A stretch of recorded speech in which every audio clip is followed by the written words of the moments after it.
As runners, we all challenge ourselves in ways we never thought possible, pushing the boundaries of what we're capable of to smash through targets and set ourselves new, bigger and better ones. This awesome hobby that we share gives us one thing in common, and it brings us together as a community. Whether you're working towards completing your first parkrun or you're a veteran of the sport who's run 100 ultra marathons, we all know the feeling of reaching that maxed out effort and our own red line. Welcome to our podcast, where your hosts Brett Elesmore and Andy Maguire discuss the struggles, the successes and everything in between on our running journeys, as we all work towards the next time we're running the red line.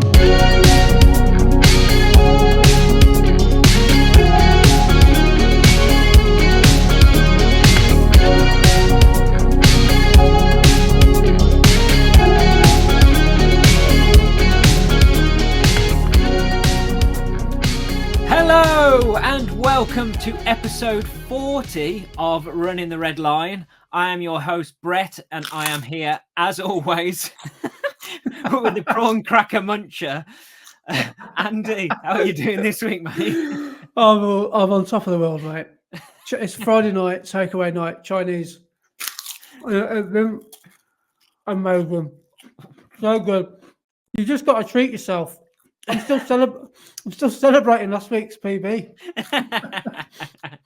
Don't need a reason. But have you had a takeaway every single night to celebrate? Yeah. Well, basically, we've been away. We had a mini holiday this week, and we went to Weston for a few days. So I've basically my diet has been somewhere between a pigeon and a seagull. It's basically pasties, sausage rolls, fish and chips, anything beige, I've been eating it. And bread, anything good, no thank you. I'll just take the beige things. So yeah. So we've both been, well, I did about 14 minutes of work today because a few people have asked me for a few things, to get done. So I did the absolute bare minimum and thought, no, out of office is firmly staying on. And I'm still on holiday mode. So we've had a Chinese, and Laura's been at work today. And I'm such a bad influence because they say in a couple that you both have to stay strong, because if one of you capitulates, the other one's not going to put up a fight. So if you both stay strong, then you've got the best chance of eating clean and eating healthy. But all I have to say to Laura is I send her a China flag. And she just sends me a winky face. So yeah, that's basically what's happened tonight. Amazing.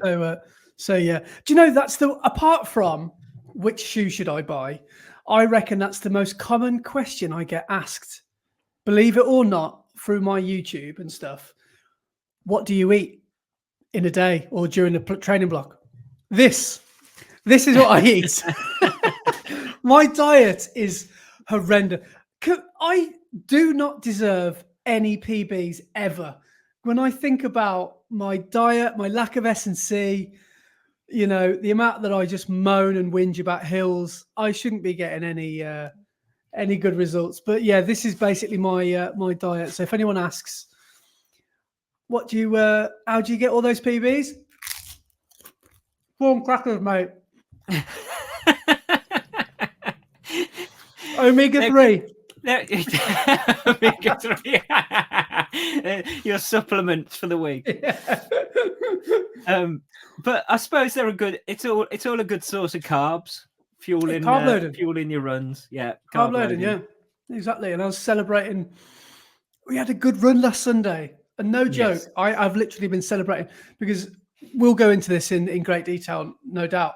But I've never run so fast in my life. I never felt the need to treat myself so much.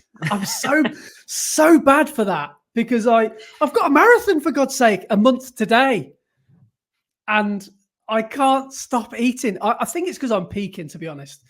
I'm just in, because I'm in the second peak week of 3, and I'm running volume that I run maybe once or twice a year. Like I'm nearly hitting 60 mile or 100k. Mm-hmm. I don't run that during the week for any other reason apart from to train for marathons, or if I did an ultra. But it's I'm just so hungry all the time. Yeah, but when you think about it, if you're running 60 mile a week, right? Yeah. That's another, what is it? Are you going to add up the calories? You burn 100 calories per mile, more or less. Yeah. So that's another 6,000 calories per week. Yeah. So that's Is it another 60? No, 60,000. No, it's not 60,000. It feels like 60,000. I've just had 60,000 calories tonight's dinner. Tell me it's 60. You and your maths again. No, because 10 times 100 is what? 1,000. Yeah. So 60 times 100 is 60,000. No, but if you think about it, 6,000. So my maintenance calories, which I've worked out. So if I do nothing in a day, my maintenance to not put on or lose any weight and just maintain my calories is 2,000 calories a day. So if you're running 60 miles a week, you've got 3 more days worth of food that you've got to take on at least for recovery, just to maintain, let alone what you need extra to be fueling as well. So, you'd have been proud of me then this week, because some of the, you know what it's like when you go to the pier and you win all the sweets and then you go and get snacks. And when we got there, the accommodation had given us a Bakewell tart and they'd given us all sorts of treats. And it was hard not to say yes to all these things. And when you buy the seaside, you just say yes to things. You've got to do it. You have to do it. Of course you do. But when you're on holiday, you've got to be on holiday. You can't keep on restricting yourself, because once you start restricting yourself, everything becomes miserable, and then you won't want to do it again. You won't want to do a marathon block because you've got to abstain from everything and try and be as good as possible. Treat yourself, because if you treat yourself, then you're more likely to want to do the training and stuff, because it's not making you miserable. There was a time, though, I don't know if you had this time, but there was a time when I was eating like this without the 6,000 calories of running. There was a time when just as lockdown was approaching, it was sort of 2019. That was probably when I was at my heaviest. My diet was so bad. And it's always this time of year when Christmas is coming, I just say, yeah, go on then. Yeah. It's Friday night. And Laura's like, no, it's not. It's Tuesday afternoon. But I just have this yes attitude to food. And I think that's one of my biggest addictive drugs in life is food. Because everyone has, most people have the same struggle, don't they? Yeah. Same here. I think if I didn't run as much as I did, I wouldn't be the size I am. Like when I started running again during COVID, because I hadn't run for a couple of years, I was in a real bad place. I wasn't exercising, and my diet and food choices had become questionable. And I lost 2.5 stone from where I was once I started running again. So I went from being quite overweight to where I am now. And I can now eat the same sort of amount and the same sort of food as I was when I was bigger, but I'm burning it off. So I'm staying at a maintained weight. I don't weigh myself. I used to, because I wouldn't say I got obsessed with it, but I used to almost reward myself, which I know is a really bad way to deal with your weight. But I always, yes, I've lost a pound. See if I can lose another pound by the end of the week, or see if I can lose, And it turns out most of it was just water weight. So it was like I'd weigh myself first thing in the morning. Of course, I'm going to be a bit lighter, but I didn't really realize that there. But like my whole kind of thinking about weight was probably unhealthy, because I used to see a decline of weight as brilliant, where that's not really the way it should be going, especially with running, because depending on the sort of runner you are or where you are in your running journey, too much weight loss too quickly, not a good idea. No. And that's what happens with a lot of us, isn't it? Like when you get into running, that first year is when you really start to feel your body change. And then you almost start to plateau. Like someone asked me on my YouTube channel the other day, how much do you weigh? And I felt like saying, well, that's a very personal question. I'll choose not to answer that, thank you. But I genuinely don't know. Like I don't weigh myself. I haven't weighed myself, I'd say, for 2 to 3 years. I've got an idea, but I don't know. Yeah. I'd say that's a positive though, because if you are happy with the way that you feel, why do you need to know what you weigh?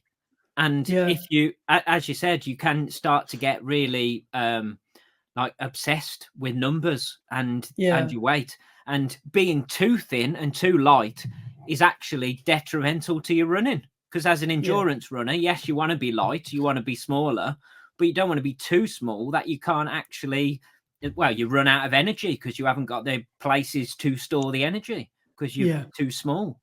Yeah. So there is a point of being too small and too thin to actually get the best out of yourself.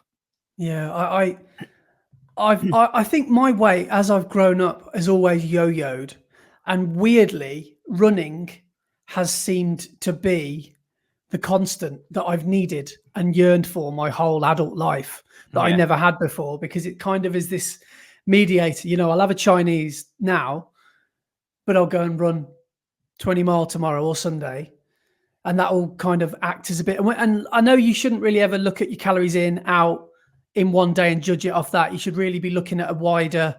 Go across the week. Yeah. Across the week. So, Yeah. So this is what I've been doing. Have it as you need this many calories to maintain during the week. You've done this many miles this week. So that's your maintenance calories plus your exercise calories. So over the week, you should have taken on that many calories. You might have over it on one day and under it on the next, but that doesn't matter as long as it equals out by the end of the week. Then that's not a problem.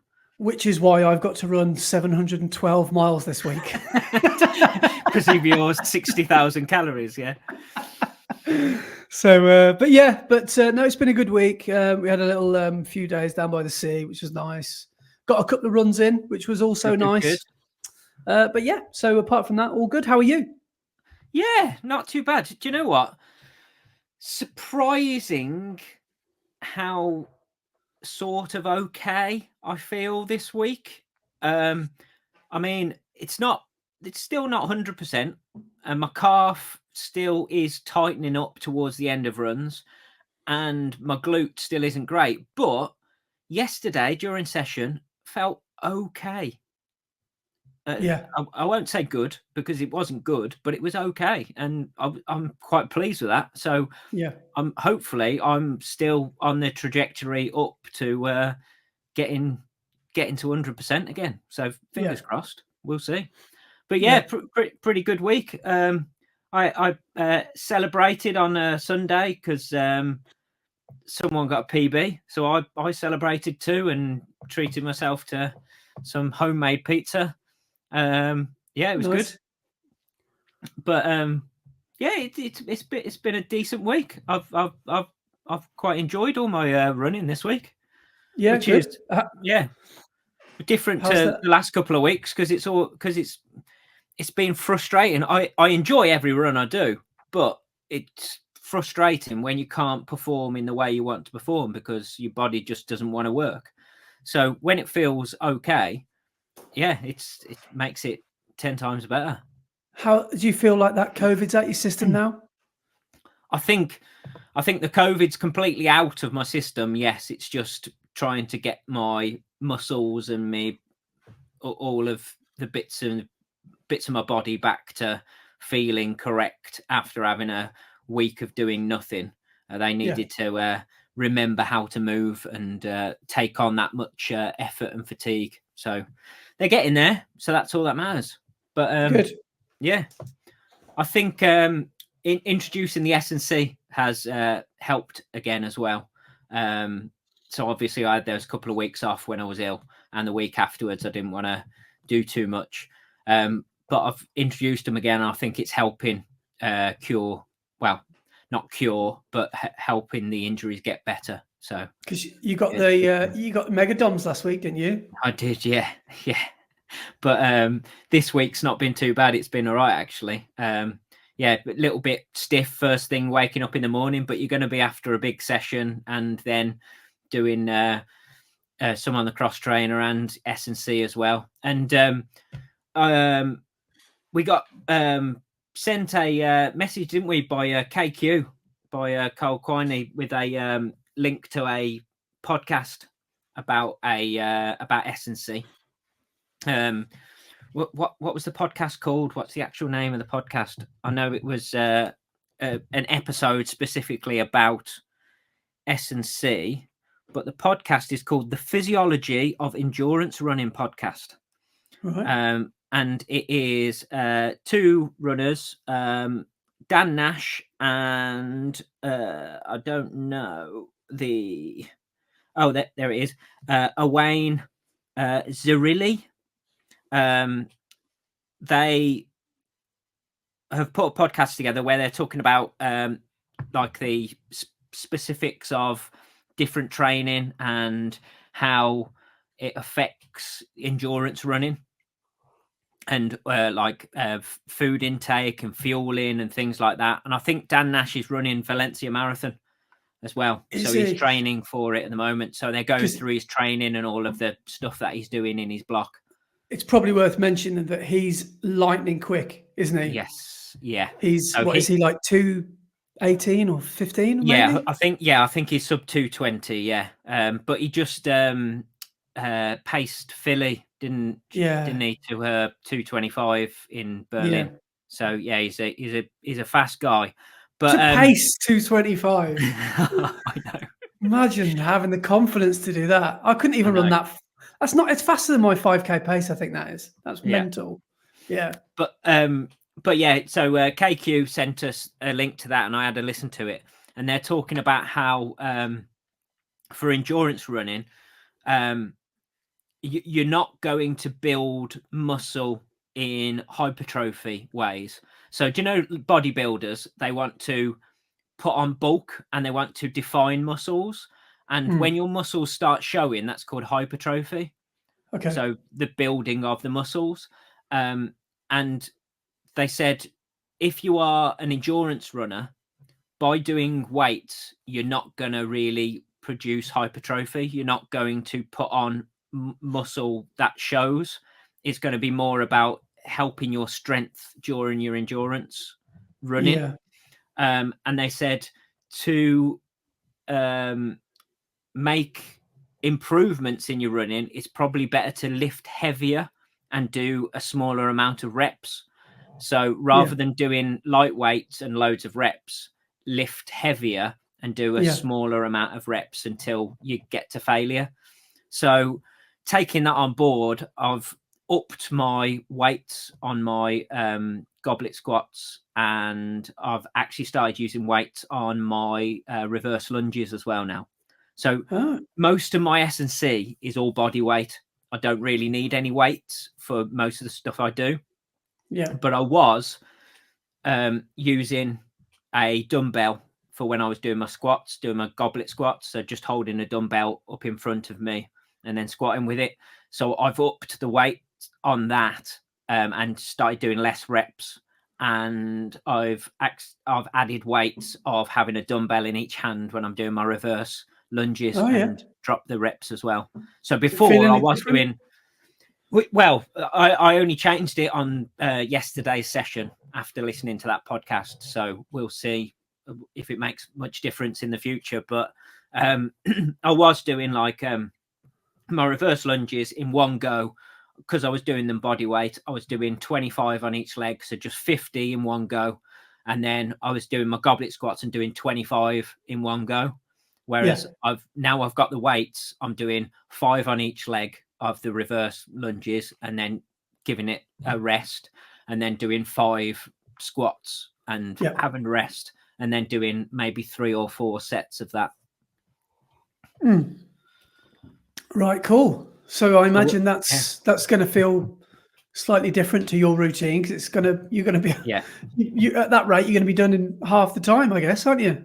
Well, no, because you've got to take your rests in between. Oh, right, okay. Yeah. So, because obviously when you're lifting heavier, yes, you're doing less amount of reps, but then you need a break because you can't just go back into another set straight away. You've got to take a few seconds rest in between each one. So I'm alternating my reverse lunges and my squats, and then once I've done those, I'm just doing my rest and my S&C as I normally would, body weight.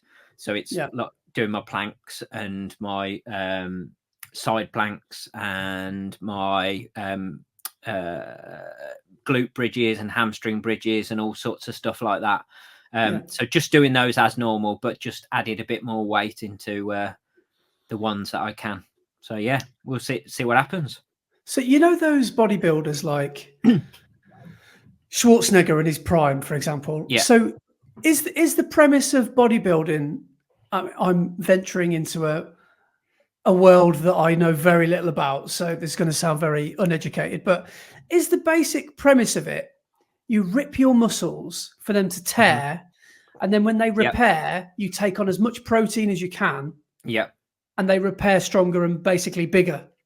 Yes. Something like that. So the protein that you take on is really important, isn't it?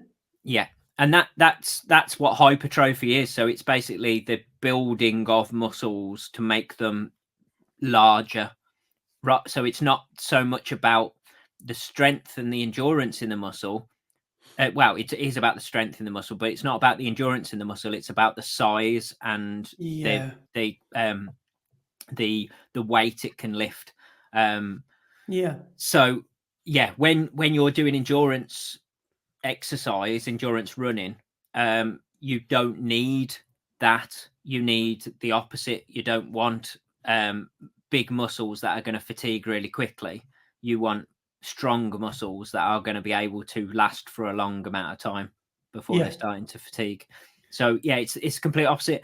And to build muscle, you need to take on a lot of protein and a lot of food in general. So you'll see that bodybuilders will go and do an hour down the gym, but they'll be eating, I don't know, 5,000 calories, 6,000 calories a day. Whereas they're not burning off that many calories in an hour at the gym, but they're taking on that amount of food because they need it for the muscle rebuild and the growth in the muscle to get that body building. But as endurance athletes, it's completely different. We don't need that.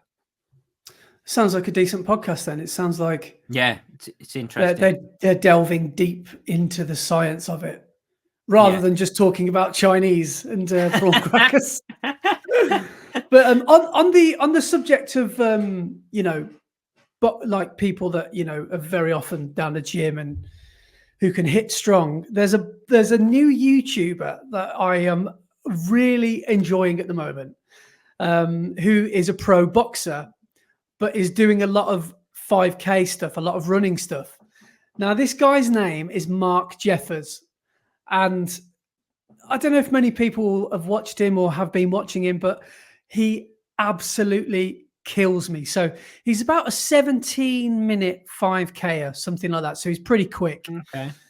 But his 5K, his videos are brilliant. So I would just watch them just for the sheer comedy of them, because he's got so many, so he will do a point of view video and he'll talk his way through it. Yeah. And he'll talk about the people he overtakes, about the people he's running against. And he's just brilliant. He calls himself the big dog. Yeah. And I would not argue with him. Put it that way. So if you go and watch his channel, tell him that we sent you from this podcast. See, his YouTube videos popped up on my feed the other week, and I didn't watch it because of the title of the video. I was just like, oh, that's a bit naff, calling it that, because it was like, I think he titled it like all the people I can take down during a parkrun.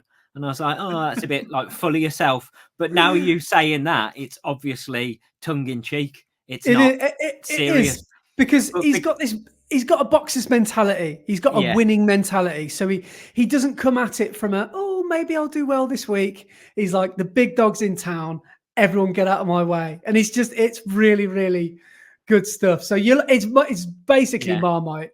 You're gonna love him or hate him. I need to obviously give it a go, because I took his thumbnail a bit too seriously, and I was like, but if he is being a bit tongue in cheek and a bit like taking the mick, then that probably makes more sense. Here he is. What was the one that I've just found his channel. Hang on. What was the one that I saw? It's just his one-liners. They absolutely kill me.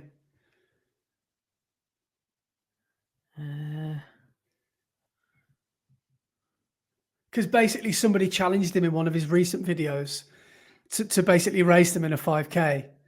And he said something like that. He's like racing a parkrun bully or something like that.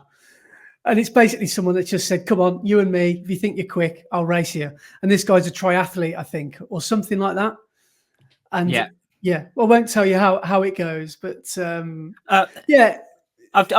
just found the one that I saw, and it's basically professional boxer takes on parkrun, and it's his first parkrun video. But the thing that I was like, oh, that's a bit naff, is his thumbnail has got nothing on it apart from a picture of him, some people from behind running parkrun, and just a big arrow saying lapped. And it's like it's a 3-lap course, mate.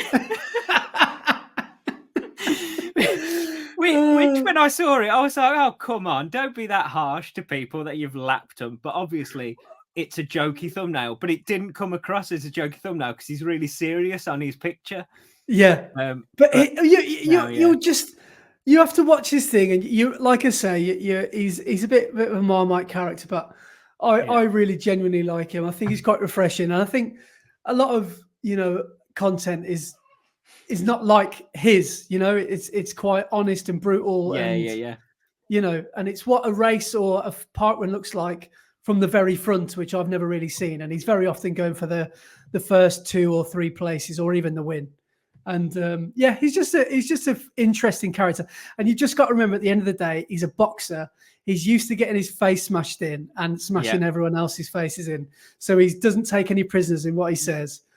And he's just so if you're in the northwest, around the Preston area, Manchester, that kind of area, you might even see him at a parkrun, local parkrun. But seems like a good lad. So brilliant.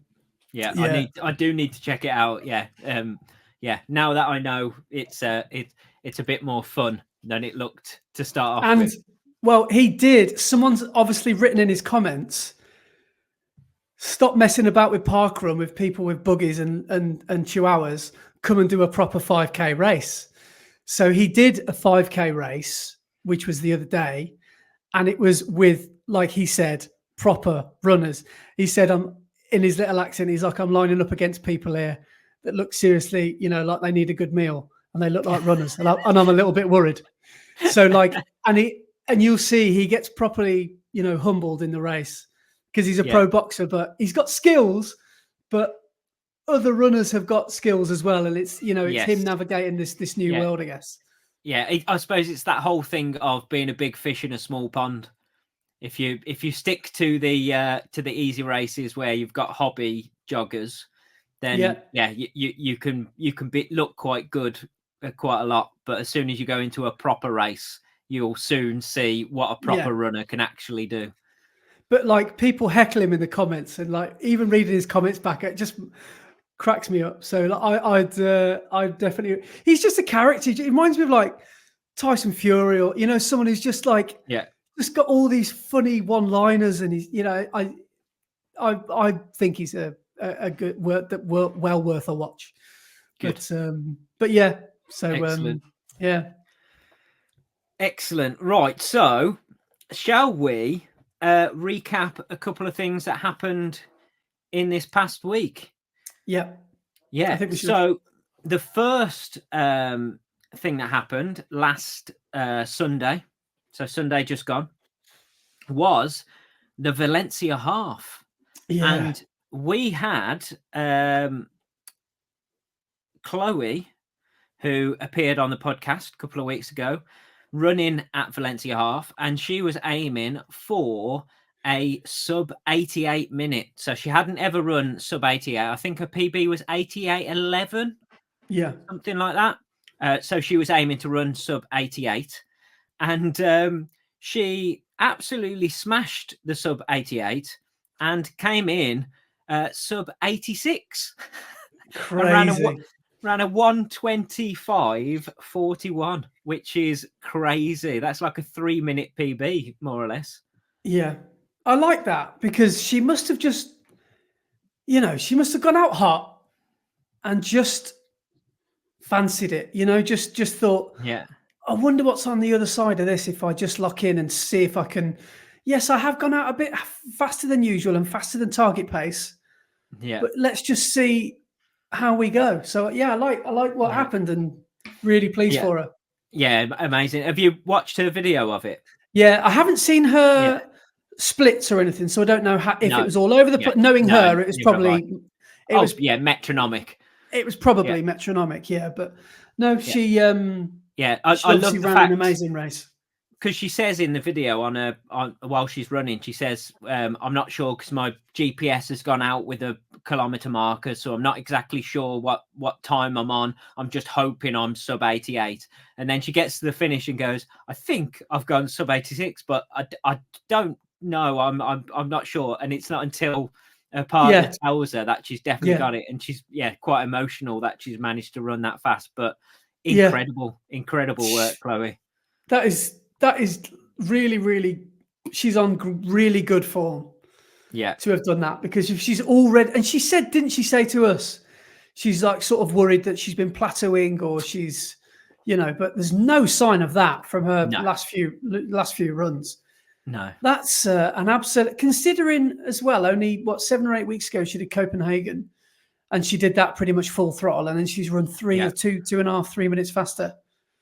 Yeah. Amazing work. But it seems like it was a very fast course because the winner of the half was Yomif Kajelcha, and he ran a new world record for the half marathon, beating the previous world record by 1 second. But he ran 57:30 for a half marathon. I didn't realize it was a 1 second world record. Yeah, 1 second. But 57:30. I've got his splits here. I don't know if you're looking at them as well, but first 5K, 13:38. Second 5K, 13:34, 13:44, 13:36. And then a 2:58 for the last 1,100 meters. 2:58. So, that is it's mental, isn't it? And looking at his picture, it looks like an Adidas athlete. He was wearing the Pro Evo one. Looking at this picture, he's got the Evos on, yeah. So that's another world record for those shoes. Do you reckon he was out there on his own, or was he near? Was there a pack or? No, I think he was about a minute ahead of the second guy. I think, as far as I know. So it's pretty impressive. Yeah, and didn't something else happen in the women's as well? Yes. So the women's, the winner, which was Agnes Ngetic, she ran the second fastest ever half marathon for a woman in 1:03:03. So 63:03. That's it's slightly more in line, isn't it, with what we'd expect compared to what happened in Chicago? Yes, yeah. Where it was like a 15-minute world record or whatever it was. But no, I don't think there's any eyebrows raised for those times, are they? They seem pretty in line with. Yeah, and if you've watched Kajelcha all year running on the track and stuff, doing the 10Ks and stuff, he's just phenomenal. So I didn't know him. Oh, okay. He's been running all of the Diamond Leagues and things like that. Yeah. But what's crazy is he's ran some amazing times this year, and he's run a world record, but he's not won a world medal this year. So he didn't win a medal at the Olympics, hasn't won any of the major titles or anything during the year, but he's run some of the fastest times all year in races, which is crazy. Wow. That's bonkers. And Valencia, I wonder if it just seems to attract, those really fast times. I mean, obviously, I'm hoping that in a month's time I'll be able to come back on this podcast and tell you what it's like. But I wonder if it's just a lack of corners, or if it's long flat straights, or fast fields, or I wonder what it is about Valencia that just makes people go, at these supersonic speeds. I don't know. Maybe we can get Chloe back on to tell us. Yes, yeah, definitely. Something's just popped in my head as well, because obviously the finish of Valencia half and the marathon is on that blue carpet. Did you see? It was a race in France. I can't remember what race it was. I need to see if I can find it. Hang on. Was it on here? But there was a race in France, and the winner and the second place bloke, as they came across the line, they were on the finish carpet, and they stepped on the timing lump where the timing strip is, and slipped because it was wet. And the second place guy fell back, smashed his head, and knocked himself out at full pelt as he come across the finish line. He wasn't going full. He wasn't going full pelt, but as he come across the finish line, crazy. So I need to see if I can find it. That's a bad advert for his whatever shoes he was wearing. I bet he was wearing Nova Blasts. Right. I'm going to do some searching.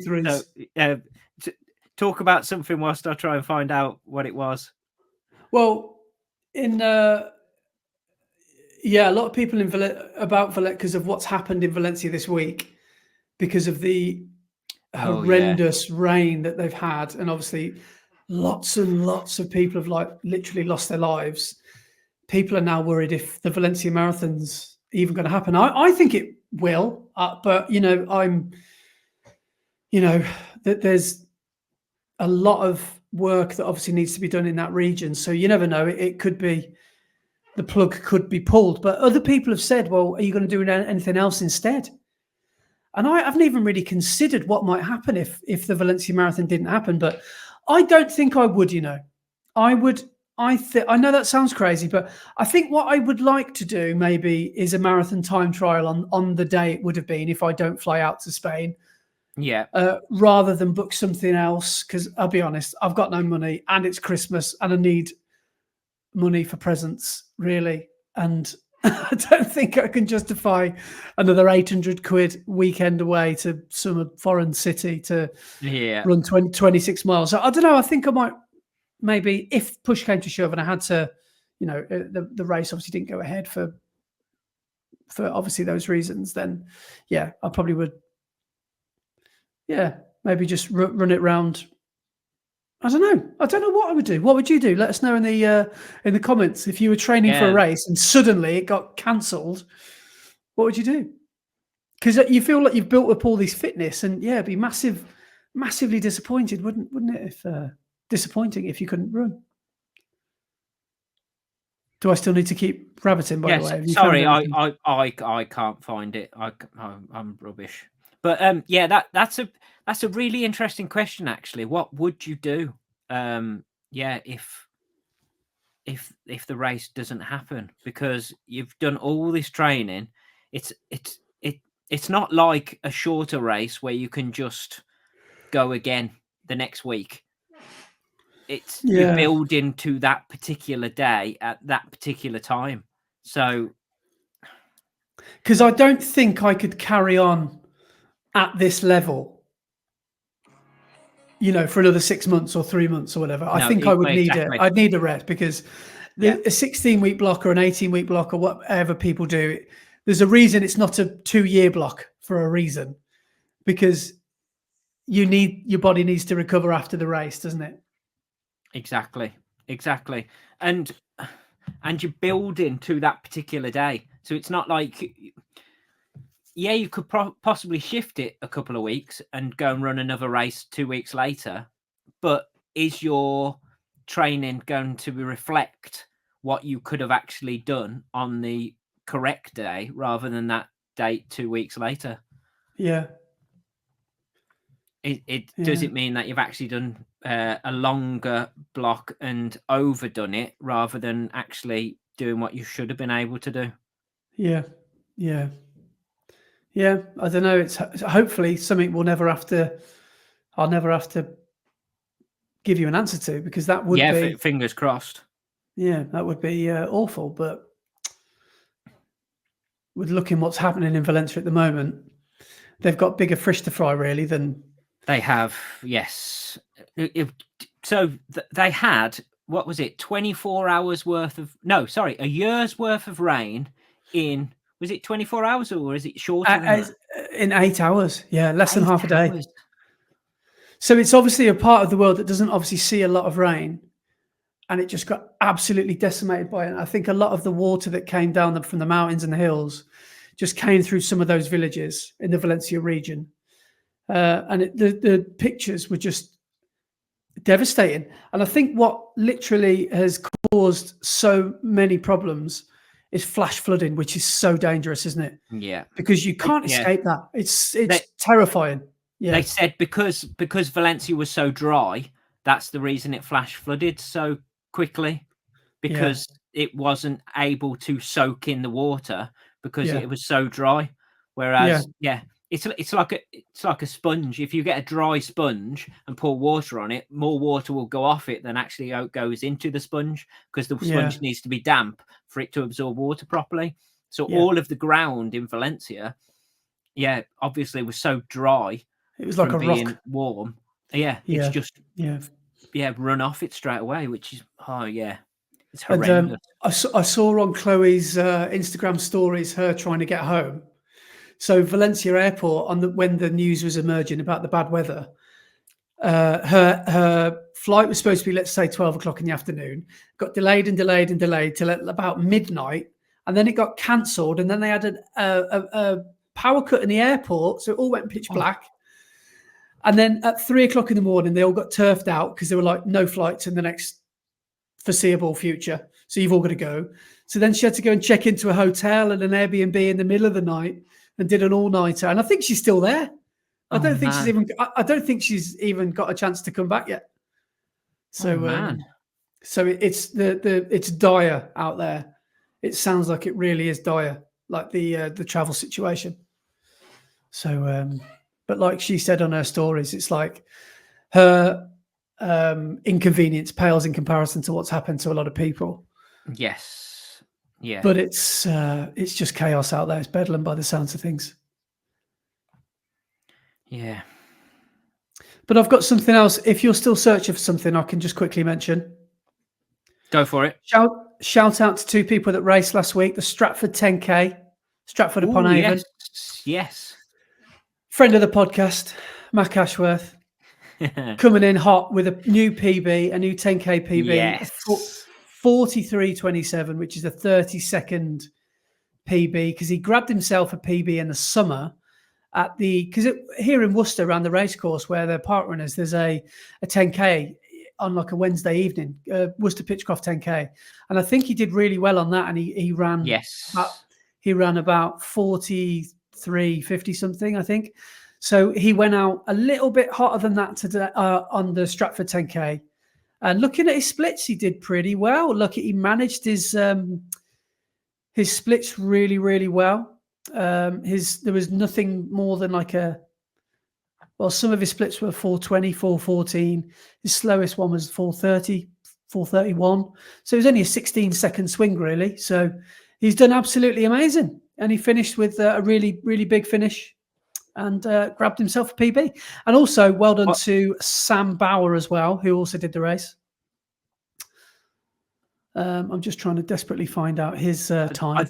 I think Sam helped drag Mac along for the last bit of the race as well, didn't he? I will have to have a look because I don't quite know how he did. But yeah, I remember he was in his video, wasn't he? Yeah, I saw Mac put up a clip where Sam came past him towards the end and said, "Come on, Mac," and helped pull Mac along to the finish. Yeah, So, it looks like he's finished a couple of seconds ahead of him, like 4 or 5 seconds ahead. So they must have pretty much finished together. But yeah, it looks like Sam had just sort of overtaken him. But look at this from Sam. Look at this nice little progressive. There's his mile splits. oh man, look at that! So a perfect run from Sam. He just really beautifully negative splitted it, progressed his way into it. He's good at that, Sam. He's good at progressing his way into a race and getting stronger as the race goes on. So yeah, well done to you boys. Yeah. What was Mac's finish time? 43:27. Amazing. Good work, Mac. Yeah, good work. Good work. So after talking about a couple of races from Sunday, we should possibly move on to another little race that happened on Sunday, maybe, with some celebration prawn crackers going down. Yeah, getting the omega-3. So, so first of all, I'm going to give a shout out to a few people first before we get on to you. Oh, I'll mute myself. So, first off, so it was the Redditch Kingfisher 10K on Sunday, and me and Andy went down there, and I was pacing Andy to hopefully a new PB, but there were some other local runners, some B&R runners, and a couple of other people from Redditch and the local area running. So first off, first place was Mark Appleton, who is a B&R runner, and he won the race in 34 minutes on the nose. So amazing running from Mark. In seventh place was Tom Richmond in 38:56. And he actually came, although he was seventh, actually came in first V40. So awesome work from Tom. Then in 11th place was Donato Esposito, who came in 40 minutes and 39 seconds, and he got first V60. So awesome work there, Donato. Then we had Dan Neal just in front of us, coming back into form. So Dan was supposed to run York Marathon with his brother Adam the other week, but unfortunately came down with norovirus in the week leading up to the marathon, so had to drop out of the marathon.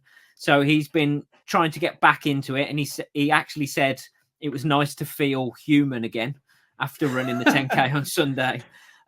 So he came in just before us in 40 minutes and 49 seconds for 12th. By the way, Dan lost, I don't know what the poundage equivalent, I'm sure he said lost 2.5 kilos in a week. What? Because of his norovirus, because of chucking his entire contents of his body up, I think. Man. So he lost so much weight, because I think that's what norovirus does to you. Yeah. Well, that was the correct decision not to do the marathon then, wasn't it? Yeah. Yeah, but he ran amazing. He will obviously come up in our discussion about it in a second. But we then had, just behind us, Ian Price, who came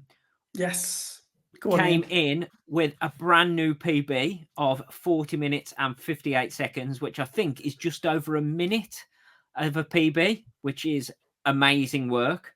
He managed to hold on and break that 41-minute barrier, which is amazing. Came in for 16th. And then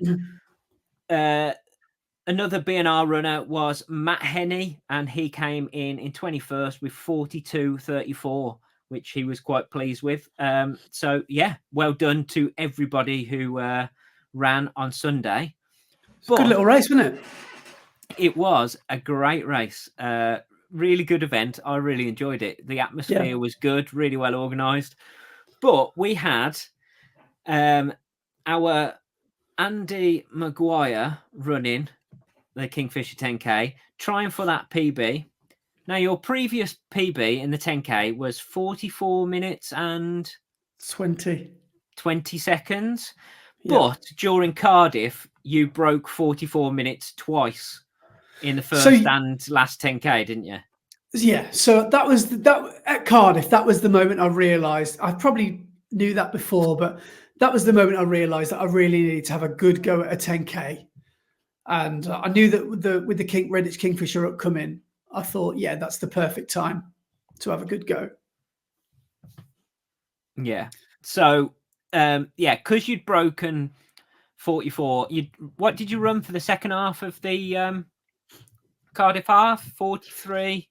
So I think I did a 44:10 or something like that, and then like a 43:55 or something like that. So I think a slightly negative splitted. Yeah. Yeah. So yeah. Yeah. So with that in mind, you had in your head that you wanted to try and break 42 minutes, didn't you? Well, the other thing that happened as well, the week before the race, I did a 10K sort of session, my thresholdy 10K session. Bear in mind, I don't really know where my threshold pace is, my 5K, 10K. It's constantly changing, and I'm sort of guessing where certain paces are. And I ran 48.5-minute 10K, but 4 of those Ks were offs, and the 6Ks that were ons were about 42.5-minute pace. So I did the maths, tragic thing for me to admit, and I realised that if I turn those offs to ons, I could potentially do a 42.5-minute 10K. And then last podcast or the podcast before, you were like, should we go sub 42? And I went, yeah, go on then, let's try it. Knowing full well that's probably way too fast. Yeah. Okay. So we got down there, and well, I got down there nice and early. Andy rocks up last minute as always, just ready to go. It was. I thought I was early. I thought I was. I got there at 8:20. Kickoff is at 9, and they'd emailed the day before saying we're expecting a quiet event. So race pickup is in the morning. Bib pickups in the morning. So I thought, right, it's going to be a little bit quieter than Parkrun. So getting there 45 minutes early is going to be fine. But the car park was already full, so I had to go and park over the industrial estate opposite, which wasn't the ideal start. But we managed to get there. Yeah. So yeah, I'll let you off. Actually, 40 minutes before the start of the race isn't too bad. That's all right. But yeah, so we got our numbers, and then I went and got my my number on my vest and got my shoes on, and then by the time we'd finished chatting and walked over towards the start, it was time to get to the start line, wasn't it? So we didn't actually do a warm up, which I know, naughty. So we stood on the start line doing some bounces and lunges and stuff like that to try and get ready. But we didn't actually do a warm up. We probably could have, because we all got sort of not marched, but we sort of advised to stand by the under the start arch about 10:02, 8:51 or something like that. So we could have done a cheeky 5 minutes or something. Yeah. But I just thought, we don't want to be the ones that make everybody go. Because if we'd have gone, everyone would have gone with us, wouldn't they? So, probably best that we didn't. Yeah. So, but before we go any further, do you remember what I said to you at the amphitheatre bit where we were getting changed and you were, we were prepping shoes and cameras and all that sort of stuff? Do you remember what I said to you? No. I said, I'm not sure if I'm feeling this. Can we just maybe start? Can we go out at about 42.5-minute pace? because I'm not really feeling it, and I'm a bit worried that I'm going to bonk, basically. And you were like, yeah. I thought he hasn't listened to a word I've said. Yeah. I could just tell you hadn't listened, or you were just, Well, So I knew because you'd had such a good result at Cardiff Half, and recently you'd run, what was it, 20 minutes and 4 seconds at Bushy. Yeah. I knew you were in good shape. I knew you were capable of more than you thought you were. Like you said on the podcast last week, you've just got to tell me at 5 mile, you're capable of more than you think. Everybody's capable of more than you think. So, I thought you are definitely in much better shape. Hang on 2 secs. I've just got to move my cat who is climbing up my shelves. Oh, is it Boba or Misa? It's got to be Boba, isn't it? No, it's it's this Misa. little lady. This little lady has found a way up to my shelves, didn't you? Yeah. Oh, look at her. She's like, I wasn't misbehaving. Yeah, so we got on the start line, hadn't warmed up, but I thought, right, we'll get going and we'll see how Andy feels. And by the way, just to mention as well, very, very small race. We were literally stood at the very, very start because there were probably 200 people, was there? Do you think? I think the amount of finishers, I think there was 250, 240 finishers. Yeah. So it felt like a park run. It really did. It felt like a small event. And kudos to the organisers as well, because not only had they changed the original route from a road running route, an open road route, to a park route, they had to change the park route to a looped route because of muddy sections that just would not have been appropriate for a couple of hundred people trying to run on them. So they had to change it last minute, probably on the morning. Yeah. So they did a really good job. Do you know what? I was very dubious of what the route would be like, because obviously normally the Kingfisher 10K starts and finishes in Redditch town centre, and it's a great course, really enjoyable, goes through closed roads, and it's great. And as they didn't have enough entries when it came to decision making time, they couldn't justify the costs of the road closures. So they moved it down to the lake. And I was a bit unsure what it would be like, but they did a brilliant job. They did a really good job of setting out a good course, and the fact that they had to change it last minute again. They did a great job. They did a great job with the water station. Having that many people manning the water station as you went through was really good. Yeah, it was marshalled really well. Yeah, I thought they did a fantastic job. It had a bit of a feel like fishing, didn't it? Yes. It was just definitely like a community. It just really well organized. Everybody knew, all the marshals knew what they were doing. There was no way any of us would go wrong.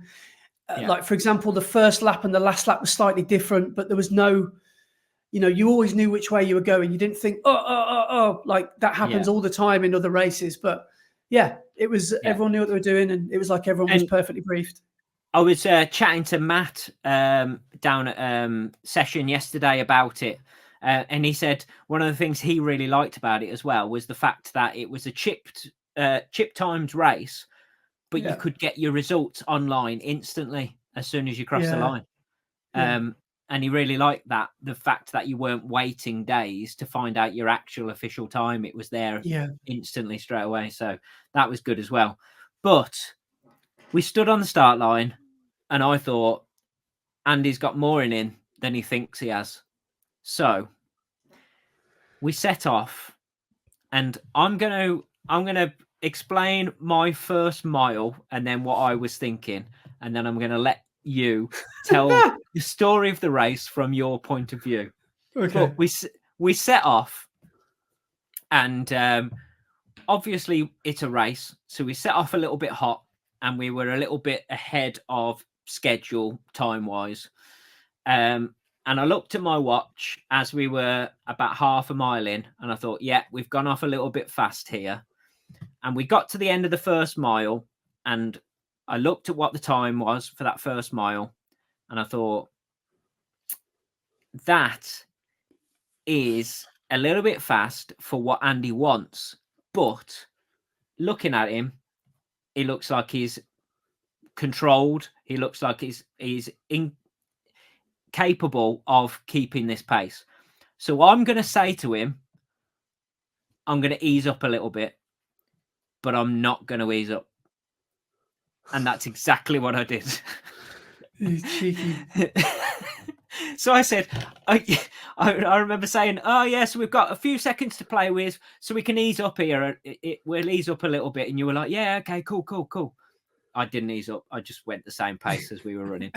So with that in mind, do you want to tell us the story of the race from your point of view? Well, we started at pretty much the very start, and it was me, you, Donato, a couple of others, like you said, who you said from the club, who went on to run quite quick times. And there was a guy with a buggy as well. And I thought, I don't want to get out behind him, but obviously he doesn't want to get out slow. So he's going to go out fast. So I've got to go out even faster than him. And then we all took that first left to get on the path. And the path is only 4 foot wide, if that. Probably 3 foot wide. And I took that first corner a bit wide, and I thought, oh God, I've just nearly ended up in the car park there, or nearly ended up in the lake. And I looked at, like you said, I looked at because I've got kilometre splits coming up on my watch. Bear in mind, we agreed, a gentleman's agreement, we would run 4 11s or 4 12s. Bear in mind, my target PB pace is 4:15. 4:12 should get you a 42 minutes. First K, 3:51. I can't even do that for 5K pace. So I'm panicking a bit now, a little bit. I know you said you didn't think I was panicking, but I was. Then you were like, okay, we'll slow down a bit. Second K, 4:06. Still not as slow as I would like it to be. But I had felt a little bit of a slowdown. Obviously, we hadn't kept up that hard tempo from the very, very start, which was good. By this time, well, pretty much from the word go, it was me. Well, it was definitely me and Dan and you running ahead. And Dan, as we explained earlier, was probably had his eye on a low 3-hour marathon, so or a 3:10, maybe something like that. He's a quick runner, Dan, isn't he? And he'd obviously been feeling a bit dodgy the week before, so he didn't really know what was going to happen. He didn't know what sort of race he was going to go out at, what was going to have. So he thought, let's all go out together and see how we all do. Having Dan there on my left shoulder for the entire time was probably the thing that got me over the line. I know you're probably going to be like, well, hang on, I was the one who did all the hard work pacing you. But no. Dan was like, we weirdly, because obviously you've got your job to do, so you'll run into a pace and I'm about 6 foot behind you. But me and Dan, there were times when I was at 5K pace and we were just chatting about the weather. I know. And I was thinking, and that's why I thought you were so controlled, and I thought, I'm not going to slow down because he's managing to have a chat. So you're obviously capable of running this pace. So I'm just going to keep it at this pace. And what really settled me down was Dan is like, I'm the worst loud breather ever.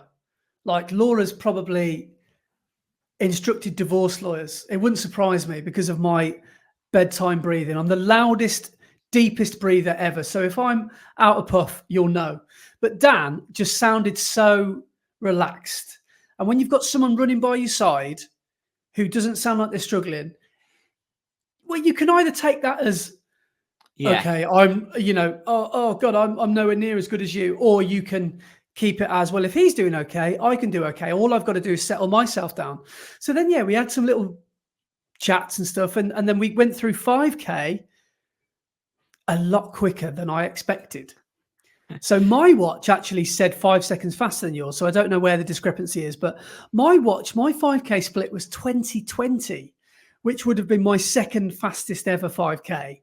So I think your 5K split was around 322 to 2025, wasn't it? Yeah, 2025. Yeah, that was where I hit 3.1 mile, because obviously my watch is in miles, so it might have been slightly different to yours with the Ks and stuff and GPS and things. But by now we're doing loops. So I think we did 3. We did one slightly longer loop. Yeah, We did one slightly longer lap, and then 3 inner loops, if you know what I mean. And on that second time we did the second loop, which is about 6 or 7K, we're almost metronomic by now. Like I did after 5K, 6 was 409, 7's 409, 8 is 402. God knows what happened on the 8th K at 5 miles. But do you remember what you said to me at 5 miles? Do you remember saying? Yeah, exactly what you asked me to say. Yeah.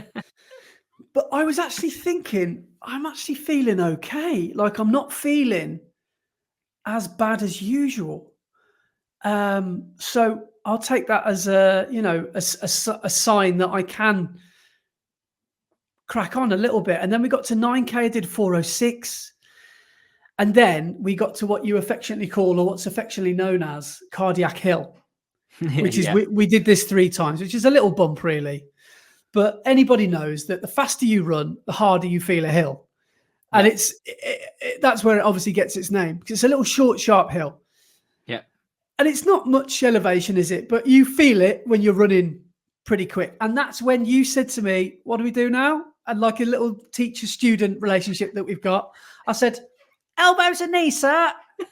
So I started literally pumping my elbows and knees as hard as I could. And I think I could feel Ian on my shoulder pretty much the entire time. And he was helping me not slow down, if you know what I mean, because I thought, right, don't slow down. We can all get through this, together, sort of thing. But on that uphill, I was like, right, let's just go hard up this hill. And we got to, and I'm thinking to myself, just get up this hill. That's the hard work done. Then we've got about 500 meters or so just round the bend. I don't know what that area of Arrow Valley is called as you come just through the water station, just before the water station. But I just thought, right, let's just get around that little fieldy bit. And then I know where I am then. Then it's sprint finish time. And I could not believe it, because all I was looking at was lap splits. I wasn't looking at my time or my average pace. And every lap I was waiting for it to say 4:15, 4:20. Okay, we're falling off the pace here. Yeah. And we never did. And I finished my last lap with a 3:55, which is a sub 20 pace. And I managed to get round in 40 minutes, 55 seconds, which is an average pace of 4:03 a kilometre. And my 5K pace is 4:01 per K. And the craziness of it is, I'd say for about 90% of that, I felt quite controlled, borderline good, and it was amazing what you put me through. And just having you in front of me, like you always say, you gave me a rabbit to chase.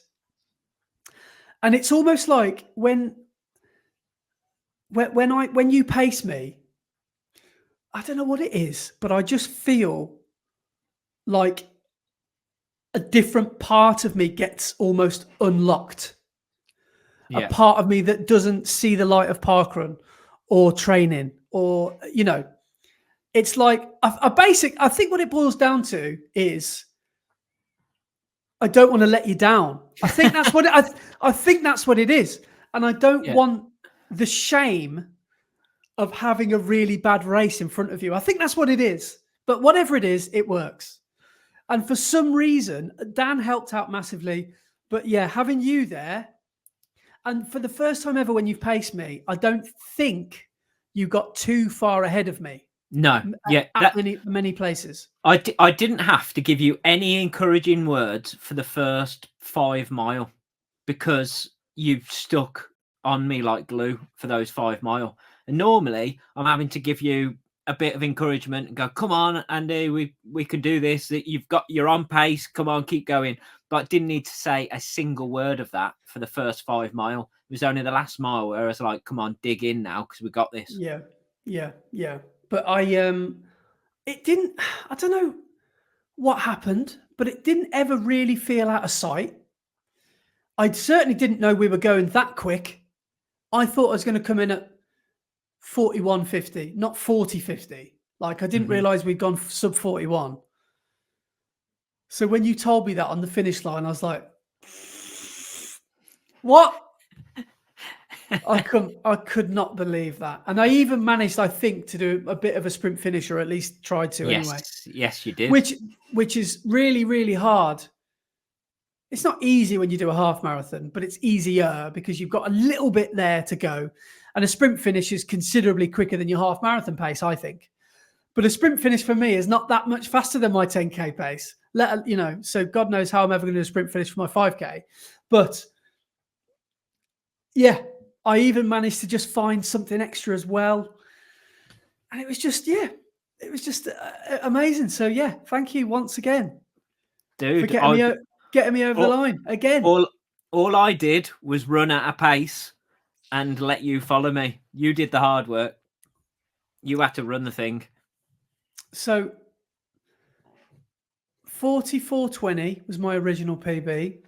I ran 40:55. So it's a 3-minute 25 PB, I think. Yeah. Does that sound about right? Yeah. So I'm as blown away as you are. I don't understand what happened out there. I don't know what happened. I do. I know exactly what happened. Training is working. Your track sessions are working and are starting to kick into your fitness. Running with people around a track is helping because you're not having to just pace yourself on your own constantly in all of your sessions. And you are in marathon fitness. It's just such a nice feeling because I genuinely do feel probably the fittest I've ever felt, which is a really nice feeling. On that note, I'm going to have another prawn cracker. But yeah, I can't believe it. Those Takumi 10s, man. Takumi 1010s. They're such a good little speedster. They're like a Porsche.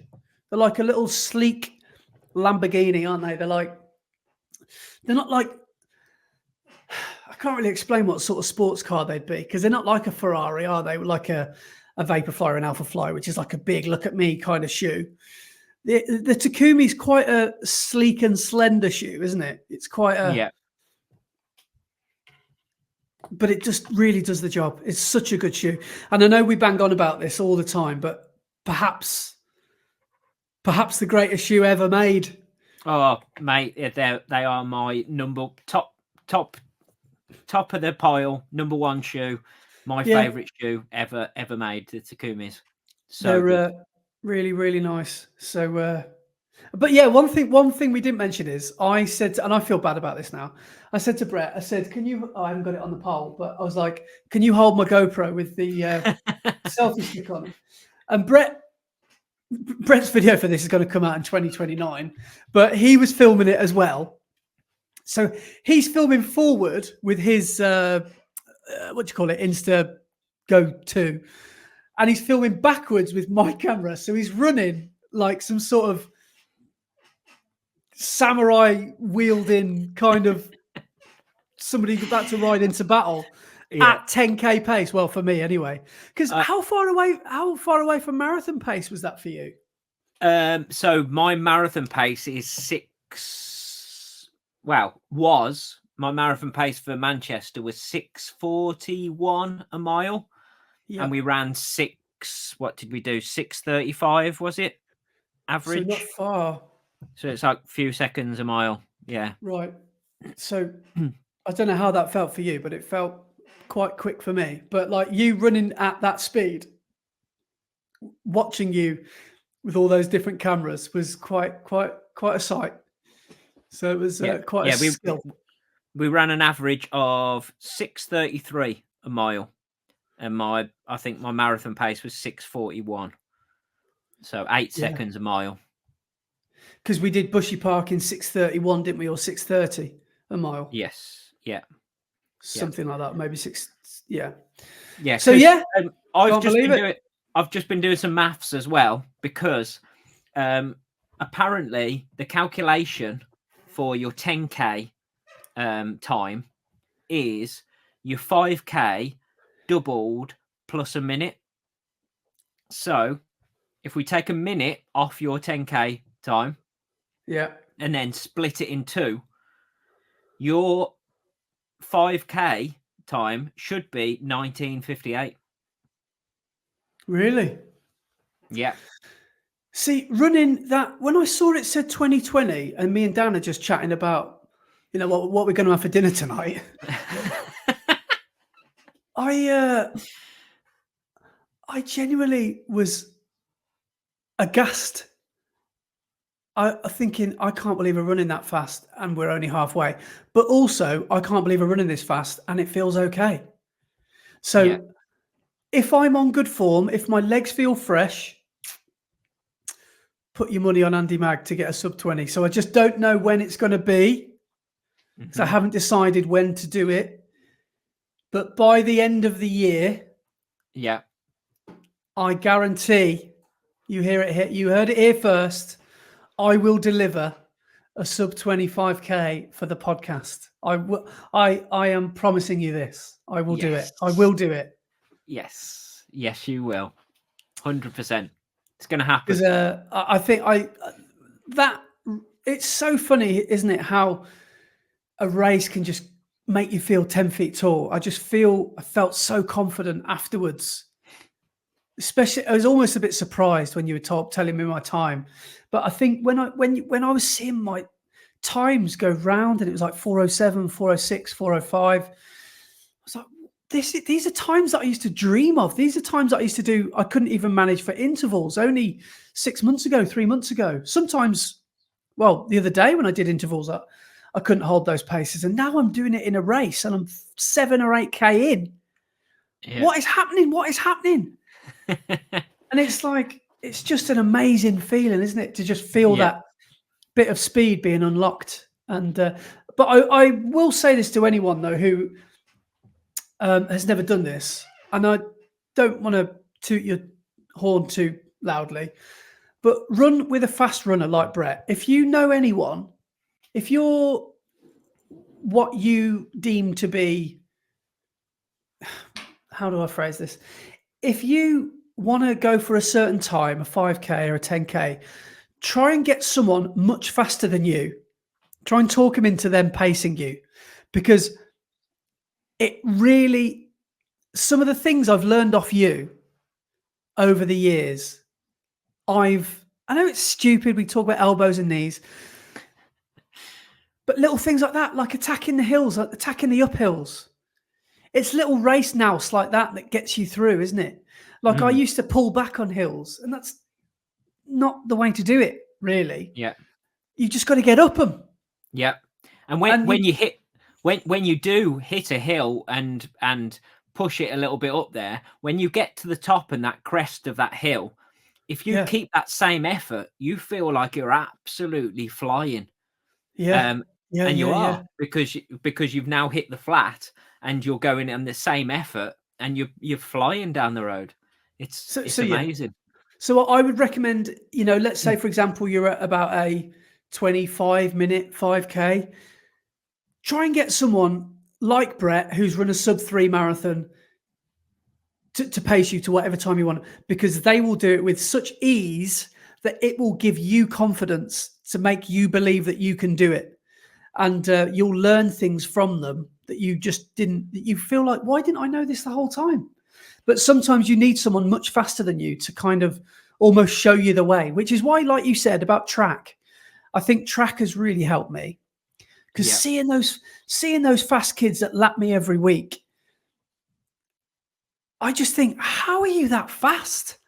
Like, how are you doing 800 reps at this pace? This is bonkers.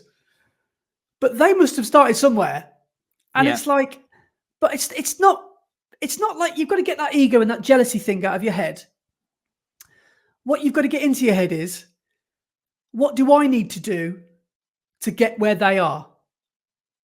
What do I need to do today to get where they are in 6 months, in 6 years, whatever it is? And how? What are they eating? What are they? How are they doing their speed work? How are they structuring their weekly runs? Are they stacking marathon blocks year on year on year? What are they doing? Is it just a case of consistency? Just that's it. Just don't stop questioning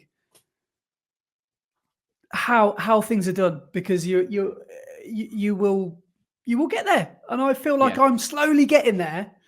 Obviously, there is subjective. Where is there? But like, I just feel like I'm making some progress now, because I'm watching faster runners on a weekly basis, and I'm feeling a bit more confident, which is what I think it all boils down to. It's just confidence for me. It is. I said this to you. The hardest person to convince that you can do it is yourself. Yeah. I knew you had a sub 41 in you, but you didn't. Yeah. You didn't know for sure, whereas I knew, and I thought I'm gonna get him to that point. Because why would I think that? Because my PB's 44 something. Mm. But when I run that 44, I probably could have run a 43. You know, but at the time, I was so happy with that 44:20 when I ran that in Bourton, thinking, wow, I've pushed myself to my absolute limit. Those limits are always being pushed, aren't they? You're always pushing those limits. And so it's such a lovely feeling, because I know PBs don't happen all the time. And no, exactly. Yeah. So it's funny how they come in waves, isn't it? And that wave for me has been this marathon training block, which is definitely been the best one I've ever done. So whatever happens in Valencia, I'm already really proud of what I've managed to do over these last 12 weeks, or it will be 16 weeks. And so you should be. You've smashed it out of the park this year already. Cheers. Thanks, man. I've just really enjoyed my running, and just absolutely loved it. I've got to say though, because I've never run with a selfie stick camera, because I've only ever used my go-to and it's handheld. I almost took out so many people with that stick. You're like Harry Potter. Look at an orchestra conductor, weren't you? Yeah. At some points, I was like, right, I'll make it as long as I can to get a wide angle, and then I was like, what the hell is this? It's bizarre, but it is good fun, though, isn't it? But yeah, it was good. It was good. Before we move on, there's just quickly one race that I think I'm putting myself in the ballot for next year, which looks amazing, which was Tommy D's race in Snowdonia. Oh, yes. Wow. Yeah. The Eryri or Snowdonia Marathon was last Saturday. And I watched the highlights because they're on BBC iPlayer. Now, they're all in Welsh. I ain't got a clue, Scooby, what they were saying for about 28 minutes. But I would fully recommend, even if you don't speak Welsh, go on BBC iPlayer, watch the highlights of that marathon, and then tell me at the end of it you don't want to do it, because it looks amazing. Yes, it looks ridiculously hard, but the spectacular views, the feeling of conquering those hills must be amazing. So I'm definitely putting myself in the ballot for it in December when the draw gets announced. And Tommy D, did you see his? These hills, right? Ridiculous. I reckon to most people, those 3 hills that are in the race probably cost you about half an hour, maybe off your best time, 20 minutes. Tommy D did it. It was his second fastest marathon, I think. Yeah. I'm not sure. Don't know. Is that what it's true? And I think he got in 3 hours 10. Is that right? Was it 3:10? I think it was faster than that. I'm sure it was. I'm gonna go and find out now. Hang on. So in Manchester, when you ran it, he did a similar time to you, didn't he? He did 2:54, I think. He did 2:55, like just over 4 seconds or something like that. Yeah. No. He did 2:55:01, I think, at Manchester. Right. And then he's at this one. He's run his second second fastest marathon on Yep. those hills, which is crazy. Because for 26 miles, those hills, Yeah, the downhills look equally as punishing, don't they? yeah. So he got 3:10:09. That's Mental. disgraceful. Yeah, that's so good. So, man, amazingly well done, Tom. So Yeah, you've absolutely incredible smashed work. it, and Incredible it looks like an amazing race. Yeah, And yeah, to have run a race that's only 15 minutes slightly slower than his actual real PB yeah. is mind blowing. Across mountains. Basically. Yeah. But he's a Welsh. Do you know Tommy D? I didn't realise it's a fluent Welsh speaker as well. Oh wow! Yeah. I didn't.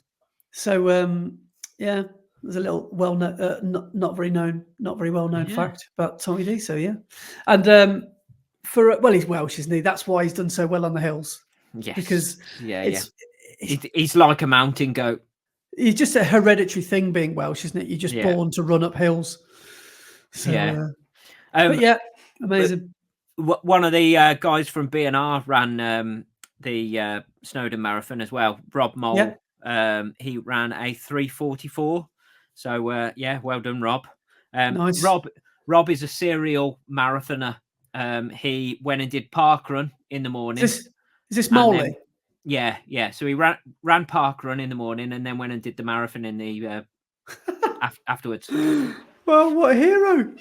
That's basically an ultra. Yeah. Yeah. So he regularly goes and enters marathons. He does stupid amounts every year. He's mental. He's trying to get in the 100 club, is he? If he's not already. Yeah, probably. Yeah, but so fair play to him. And also, a load of the Try Hard Harriers were running, weren't they? And Mike Roderick was running. I think he had a tough time though, didn't he, with his hip injury that he's got? Started coming on halfway through the race, so I think he had a bit of a tough time towards the end. He was on. He got some screen time on the BBC iPlayer. He was shown. Fantastic. And I don't think I saw Tommy D. Maybe he was in one of the wider shots, but I didn't actually see him.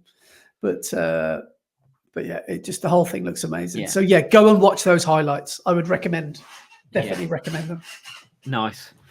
Right. So, shall we move on to some comments and some emails? I will get through the comments quickly this week because we haven't got so many to go through, and then we can get onto the emails which we missed out last week.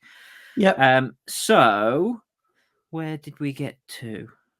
So first comment is from our mate Leggett Lee. So we've already mentioned one of the Neil brothers today. Here is Leggett Lee. And he's said, "Hi guys, Leggett Lee here. Firstly, I want to say I love this pod. Cheers, mate. And then secondly, I want to say a massive well done to my brother Adam on his marathon performance. Absolutely outstanding run. It was indeed. So, amazing ad. He then says, cheers for mentioning my session too. I told you lads I was coming back soon. Stay dangerous, my brothers." Yeah, stay dangerous. Speaking of the devil, right? I've just bought off the Nike website, Kenya, proper stay dangerous territory. Leggett Lee, you'll be so proud of me. I've just bought the Nike official Kenya training T-shirt. It says Kenya with the proper Kipchoge stuff. It looks amazing. Yeah. I'm going to feel so dangerous in it. Oh, talking of that, have you seen the new colorway of all the Nike shoes? No. So they've just released an Eliud Kipchoge pack of all the Nike shoes, right? And the Vaporfly and the Alphafly, the upper are like a really light mint green, but the midsole they've painted so it looks like it's got Kenyan dust all over it from the roads, and they look so good. They look amazing. Oh. Well, that's what I've just bought. So if anyone can't see that, whoever's listening, so it's got like a lime green middle, and then the sort of the orange at the top and the bottom of the t-shirt with the Nike logo and the Kenya flag. But like you said, it's got that dust effect, that sandy dust effect. It looks really cool. Can't wait to wear it. I'm going to just quickly find the Kipchoge pack. Here they are. Look at these. Oh, they're lovely. Oh, they're really nice. Yeah. So it's the same color as the OG Alpha Flies that I've got on the upper. Very similar. Yeah, very similar. Yeah. But it's just the way that they've made the midsole look like it's been running on the Kenyan dust. Yeah, that does look really nice. Yeah. Oh no, the upper is a lot more mint green, isn't it? Yeah. Yeah. Mine's a bit more luminous, but that does look nice. Oh, that does look tasty. They've done well there. They've done well there. Right, where was I? Right, so you know your tattoo of Elliot? Yes. Have you got his shoes tattooed on you? No. I was going to say, there's no way you'd have a Nike swoosh tattooed on you, is there? No.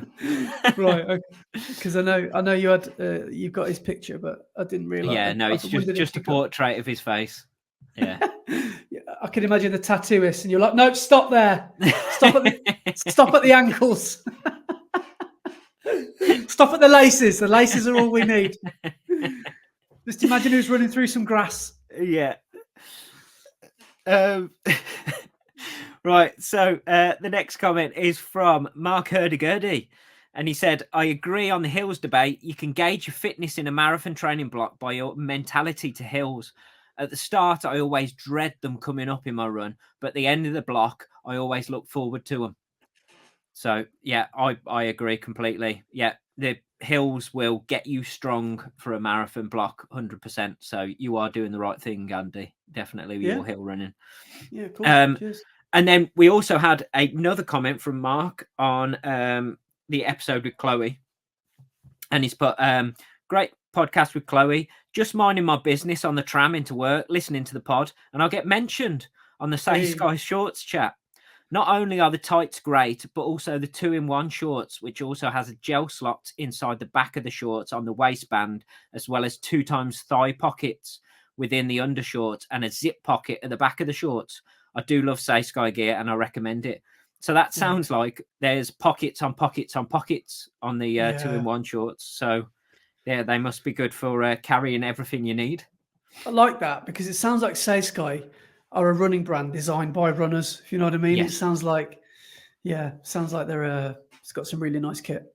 Yeah, definitely.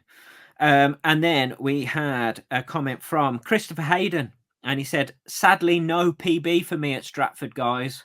So I think he was going for his 3rd PB in a row, wasn't he? Yes. Oh, that's a shame. And he's put, although my wife managed a course PB. So that's good. I'm blaming it on one of the kids waking us up at 1:30 a.m. projectile vomiting the night before. Oh, that's not the preparation for a race you want, is it?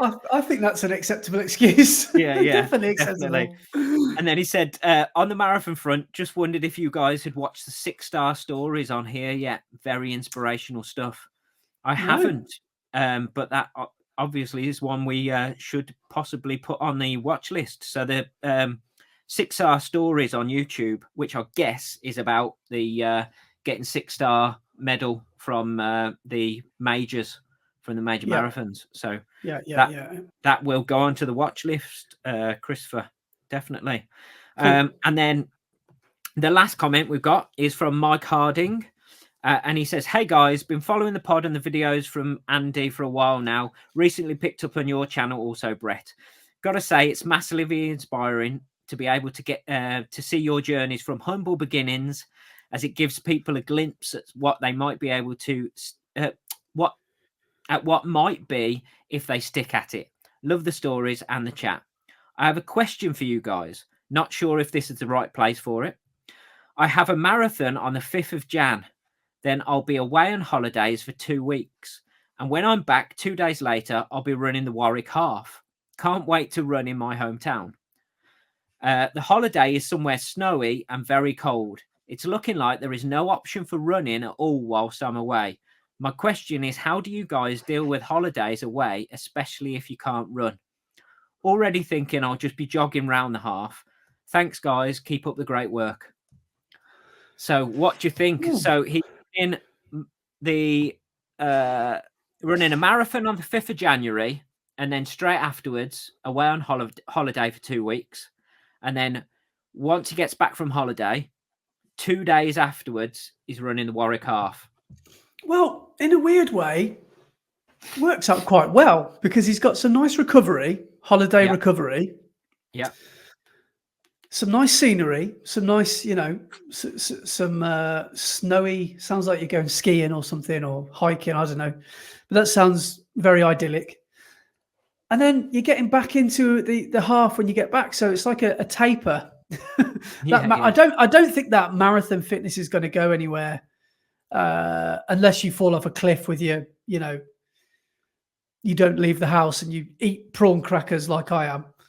Morning, noon and dinner. But I mean, I wonder if, like, where you're going, if there's a hotel gym or anything, if there's a treadmill you can get on, or I don't know. I mean, surely there's some way that you could just do at least some 5Ks or 10Ks or something. You don't really need to be doing massive long runs, do you? No way. After that marathon. No. Well, the thing is, after a marathon, you should have at least a week, maybe 10 days of rest anyway. Yeah. So there's a week and a half already. So, and that rest, I mean, it shouldn't be sedentary. So you shouldn't be not moving at all. You should be walking and recovering through movement, which I guess you're going to be doing because you're away on holiday. It's not like you're just going to sit down doing nothing all day on holiday. So you're going to be moving. So you're going to be doing that active recovery, which is great for the 10 days. After that, you're not really going to lose too much fitness in that second half of that second week. So as long as you're moving and you're doing stuff, I wouldn't really worry too much. If you get to the half and you don't feel 100%, then jog it. There's plenty more races. There's no reason to push it too hard and do yourself a mischief. But if you get on that start line and you feel good, go for it. There's nothing stopping you. I think you've just got to play it by ear. You've got to see how you feel on the day for that half marathon. I don't think there's a right or wrong answer of what you should do. Yeah. I mean, maybe you can only do what you can do, really. I mean, if you literally can't run, enjoy your holiday. Just your family will probably be thrilled that you can't run. You'll have to spend time with them, but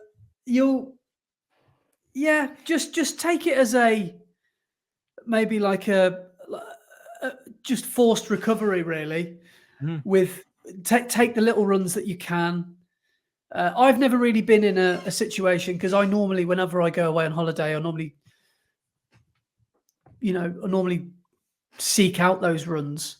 So I haven't been anywhere where I can't run. But I'm sure that will happen.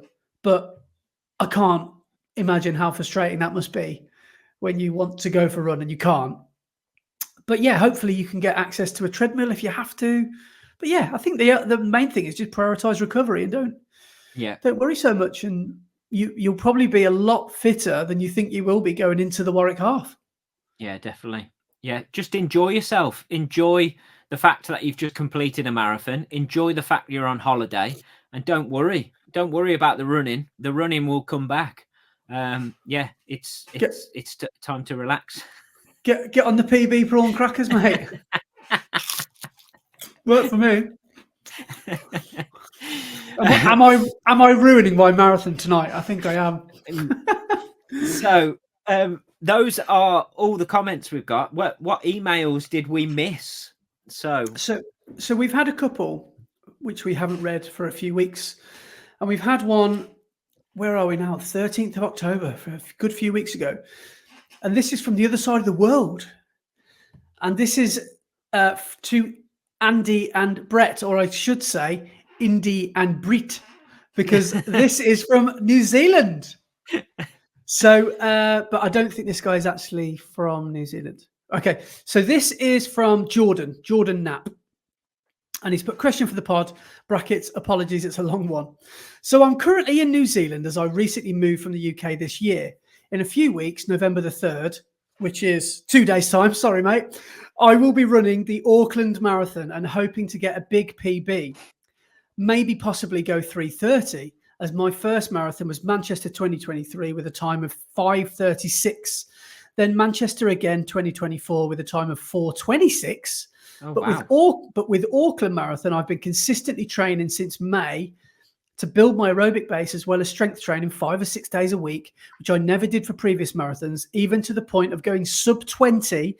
He's now at 19:20 at Parkrun the same day you guys were at Bushy, as well as getting a PB for the half marathon at 1:33:03 at Whangarei Half Marathon. From my first half marathon at Clone 2022, 2 hours, 28 seconds. But now with Auckland around the corner, my question is, when do you guys begin the taper for a big marathon? And by how much do you reduce the mileage for each week? Love the podcast. Keep it up, guys. Regards, Jordan.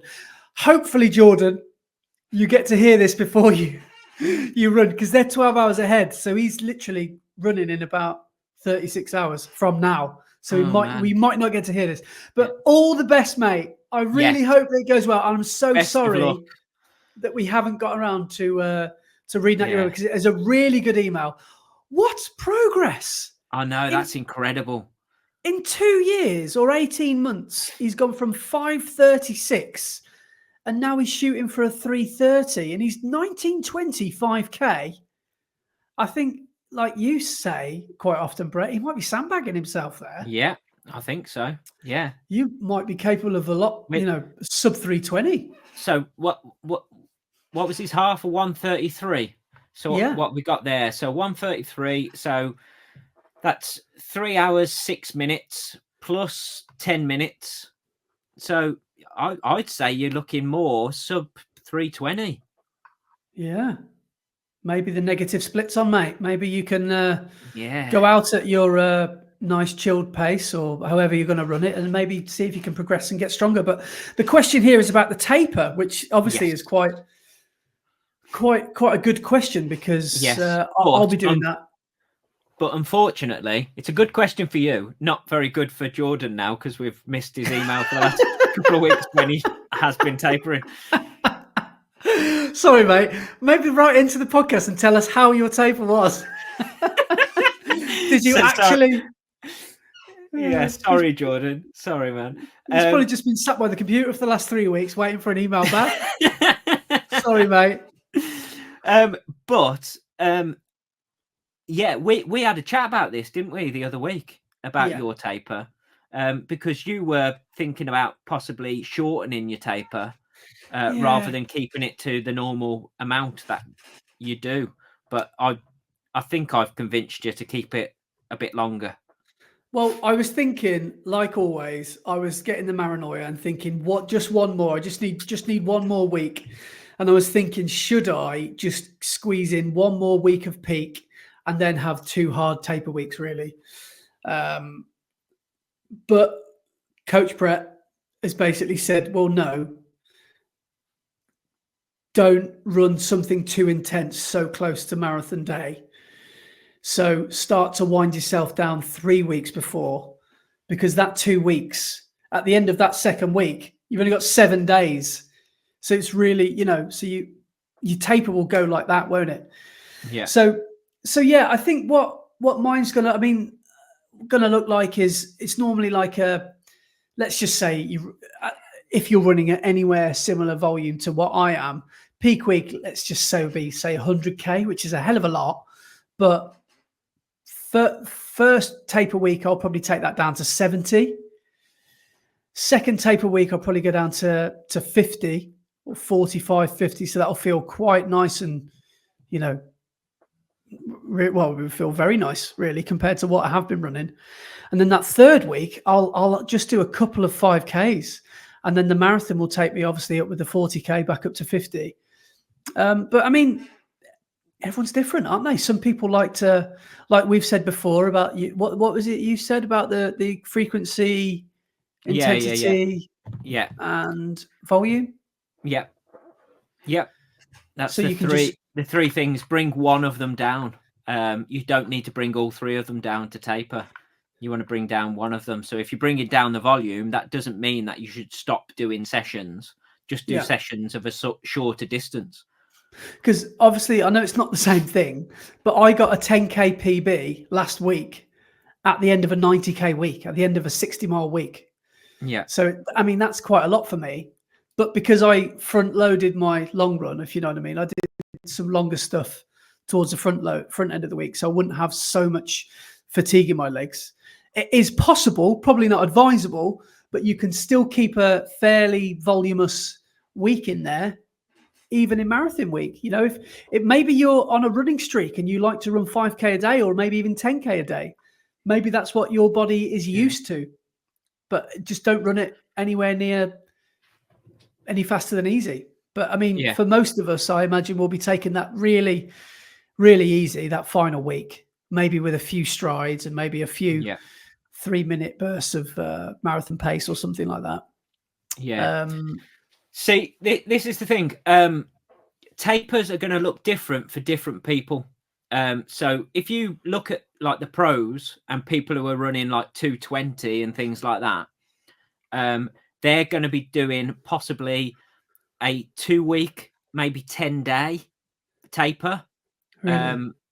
which it seems really, really short, but they're used to the volume, they're used to the mileage, and they're trained to be able to take more mileage up closer to the race. So their taper can be shorter and it can be more intense of a taper. But I like a 3-week taper. It just seems to work nicely because you slowly taper down. You're keeping that fitness. It's not long enough to completely lose your fitness. You're not going to lose fitness. It's there. It's in the bank. And you can freshen the legs up enough to get to that start line and know that you're going to be able to put it all out there. So like for Manchester this year, my peak week was 91.4 mile. And then my first taper week, I did 70.6 mile. So what's that? That's like 75%, isn't it? Of peak week. And then the next week I did 48.5 miles. So that's like 50% of peak week. And then in the week of the marathon, I still did my 5 days of running. So I had the marathon on the Sunday. So on the Monday, the Tuesday, the Thursday, and the Saturday, I just did 5Ks. Just went out and run 5Ks. Most of them were easy. And then I think on the Tuesday, I just put in a bit of marathon pace just to know that I could keep the body remembering what that marathon pace felt like. So it was a pretty easy last week, ready to run that 26 mile. So yeah, I would say hit your peak and then maybe do 75%, 50%, and then just nice and easy for that last week. Yeah. I'm just gonna keep along. I think 2 weeks before race day, 3 weeks before race day, I've got Alton Towers half, which I'm probably going to run. Maybe a warm up as well will take me to about 15 miles or 16 or something like that. But obviously, maybe 5K of that will be at marathon pace, maybe a little bit more. But then 2 weeks to go, I'll probably take that Sunday long run down to about 10 miles. Yeah. And that will be probably easy and steady, or maybe a couple of K at marathon pace, having done a little bit of speed work stuff in the week. But then, and then that's, that's us. Then we're ready to go into marathon week then. So yeah, Like you say, tapers are subjective, aren't they? Yeah, You they can are. do them how you want to do them, and what works for you works for you. And sometimes I've had my best results, maybe not marathon results, but I've had some of my best running results having done a lot of running that week, which surprised Yes. me. I've Yeah. done some really decent half marathons before on the backs of some of my highest volume weeks. And sometimes the races I've tapered for, I felt a little bit sluggish for, which is strange. So Yeah. yeah, it's funny how it all goes. Yeah. But a marathon is a different beast, so you have got to taper properly for a marathon. Yeah, yeah. Yeah, well, good question, Jordan. And yeah, all the very best for your best race of in luck. Auckland. Yeah. Let us know how it goes. So it's 10 o'clock at night now, Friday, which means it's 10 o'clock in the morning, Saturday morning. Yeah, he's not going to wear this before before his race. But yeah, all the very best, and I hope it goes well. So next one is from Alan Horan. Hi, Andy and Brett, long-time listener, first-time emailer. Just want to say thanks for all the company on the long runs. Currently training for Dublin Marathon, which will be my second marathon. Ran a half in 1:31, 5-minute PB 2 weeks ago. So hopefully Dublin will go well. Cheers, Alan. Oh, he's from Killarney, County Kerry. Kerry is the centre of the universe. Killarney is like the Las Vegas of Ireland. Absolutely. God's country. If you ever if you ever get a chance to go down to Killarney, take it. It is just beautiful. It's a little bit like, for us English folk, it's a little bit like the Lake District or the Scottish Highlands. It's just beautiful country. And the people in Killarney, you will never meet more friendly and warm people than those in Killarney. So absolutely beautiful country. And yeah, all the best, Alan. Oh no, Dublin was last week. Oh. Let us know how it went. Yes. Or was it 2 weeks ago now? Matt, we're so bad with these emails. We need to get on it, don't we? It might have been 2 weeks now. We need to stop talking rubbish and actually answer people's emails. Yeah. Stop talking about prawn crackers. Oh, so sorry, Alan. I hope it went well. Please let us know how you got on. Yeah, definitely. This one is from Double D. He's written in before. Dermot has said, hi, lads. I've got a quick question for you both. Andy, what do you put your running progress down to? Prawn crackers. I've been watching your running journey since your first marathon, and I'm in awe of you too. Total respect, sir. I would say, just to answer that, consistency. I've now got to a point where I run 5 days a week. And if I don't run 5 days, I feel like something's wrong. Mm-hmm. It's weird. Yeah. I don't know what it is, but I have to feel like I have to run. Consistency. Yeah. And now I've actually started training properly this marathon block with hills and track. I think they've made me come on leaps and bounds, especially the second half of this year. So for me, I'd say track and hills have made a huge difference to me. The biggest secret of anyone's running progress: consistency and structured training. Yeah. Well said, Brett. Road running or cross country, and why? Can't wait till you start your London training and looking forward to following it. Yeah, I'm looking forward to starting London training as well. Just while you're thinking, he said, even though you two are both way out of my league, I don't know about that, mate. When it comes to running, I love watching your journeys. Keep safe and well. And I've signed up for the Oxford Half Marathon this morning, obviously for next year. Well, actually, no, I was going to say it's got to be for next year, isn't it? Because is this an old email as well? 15th of October. Sorry, Durr. Half marathon this morning. Maybe you might be there next year. Here's hoping we can share a pint of the black stuff. Love from the Emerald Isle. So yeah, what do you reckon then? Road running or cross country? Oh, I love cross country just because time goes out the window and it's just all about effort and that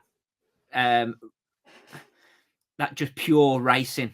You are just going for how quickly can I get around this course as opposed to everybody else that I'm running around this course with.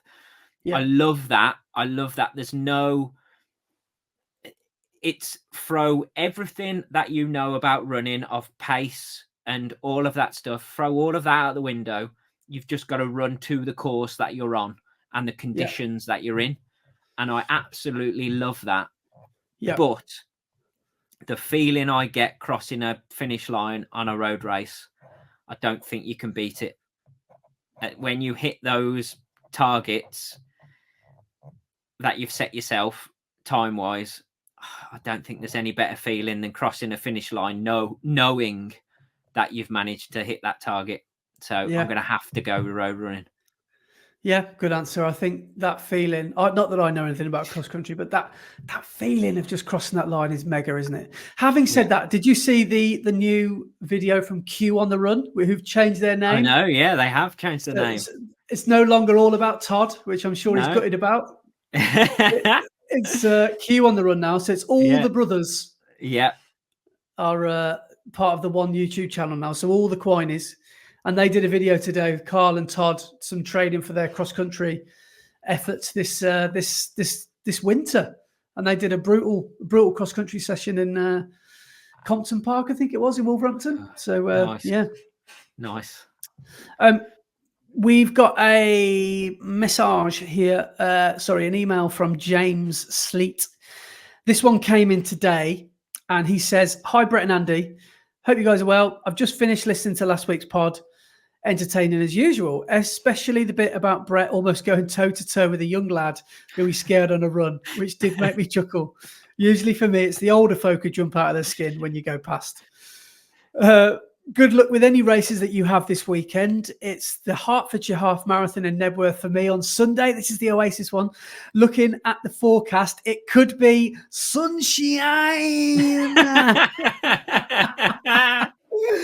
Nice one, James. All the best, mate. And yes, have a great race, man. Will you get a PB? Maybe.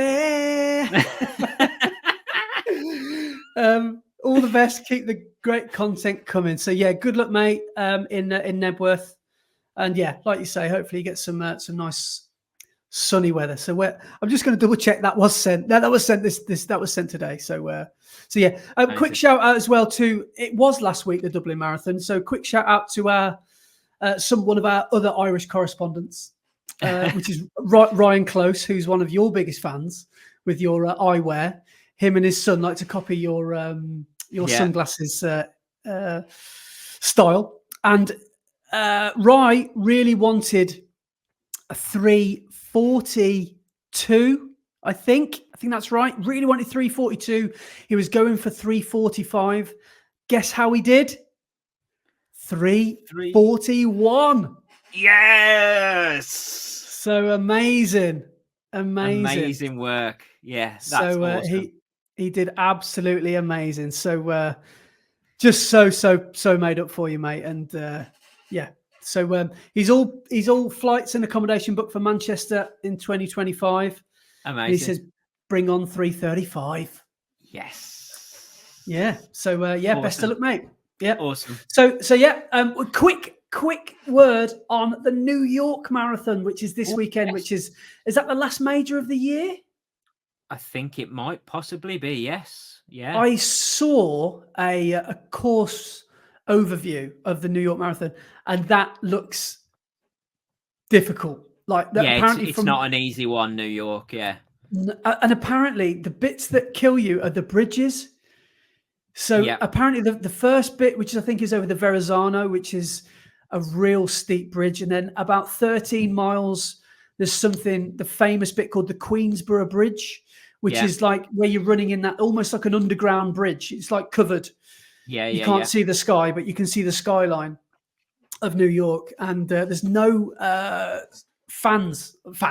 There's no support allowed on the bridge. So apparently it's just you and the runners battling that hill. So and that's just before you come into either Queens or Manhattan. I can't remember, but seems like an amazing event. And we've got Kieran Deegan from Worcester, Pitchcraft. Oh, amazing. Who's gone over there to do it. So fingers crossed, mate. You can get that sub 3. I know you've been training really, really well this summer and autumn. He ran an absolute cracker at the Worcester Half. So, came in just in front of me at Worcester Half in 1:18. So, fingers crossed for a good marathon. I think he wants to do all the majors in sub-3. I think that's his goal. So yeah, all the best, mate, and amazing. Hope it goes well. Yeah, awesome. And then we should finish off with the Strava segment. Yeah, baby. So I finished my run on Sunday because obviously we ran the race in the morning, and then in the evening I thought I'm going to go in top up my Sunday mileage and go and add a few more miles. And I finished my run on Sunday evening, and I looked at the Strava leaderboard, and I was in second, and I was like, oh yes, it's the evening, and I reckon I'm going to be in top 3 this week. No, I'm not. No, I'm fifth. You got done on the Sunday night. Yeah, I got done on the Sunday night by 3 people. So yeah, but you came in 9th. I'll take that. I'll take that. Pretty good. But yeah, so our top 3. First place was Andrew Heppel with 65.3 miles. Second place was Jack Bancroft with 64.7 miles. And third was Tom Pothecary in 64.1 miles. Okay. So well done to all of those. And then our top 3 climbing, Tom Pothecary, he ran 5,361 foot, which is pretty crazy again. Second was Evelyn Lutterod, who ran 4,088 foot. And third was me. Told you Redditch was hilly, with 3,888 foot. Nice. Well, so, and then I need to find our top 3 ladies. So, our top lady. I should do this before the pod, shouldn't I? Rather than looking through it whilst we're talking. So our first place lady was Liz Brown with 41.5 mile. Our second lady was Aveen D with 38.1 miles. And third was Evelyn Lutterod with 37.4 miles. So amazing work from everybody on the running and your distance and your climbing this week. Yeah, well done, guys. But just checking, this week at the moment you are ahead of me by 1.2 miles. You are ahead of me currently at this moment in time. So we shall see. We are both in the top 10 currently. You are in 6th and I am in 8th. So we'll see where we end up at the end of this week. Well, I can tell you now, I've got 35K. So I've got about 22 miles to run. So that's your target. Wow. 22 miles on top of what you got already will take you up to 62.5 miles. That sounds about right, because I'm aiming for 100K. So, yeah. That will be, 62 miles is 100K, yeah. So there's everybody's target for Sunday night to go and do an extra mile. Yeah. Just make sure I don't come in the top 3. Make sure it's just ever so slightly over 62.5 miles. Yeah. Just before we go, have you got any other business? Because I just want to mention one thing before we go. Not that I can think of, no. I got an email today, as you may well have done if you've signed up for the running show, the National Running Show in Birmingham at the NEC in January. And you can nominate people or things that you find interesting for a National Running Show award. Now, the categories are Inspirational Runner of the Year. Don't think speak for myself. No. I eat too many prawn crackers. Coach of the Year. You could probably get that with the amount of PBs. Running Event of the Year.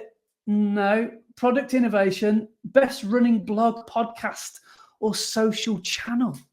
Oh. So could anybody listening be bothered to go and fill out a nomination for the running the red line, maybe. Other award categories are Local Running Club of the Year, Retailer of the Year, Sustainability and Running Award, Best Charity Initiative of the Year, Making a Difference Community Running Impact Award, and the Lifetime Achievement in Running Award. Maybe we could get that. Yeah. I've only been running 4 or 5 years, get a Lifetime Achievement Award. I've been doing it since 2020. Yeah. But I don't think we've got any chance of winning, mate. I think there are much bigger and better podcasts than this. But it'd be nice to get a nomination, wouldn't it? Imagine that. That would be good. Nice.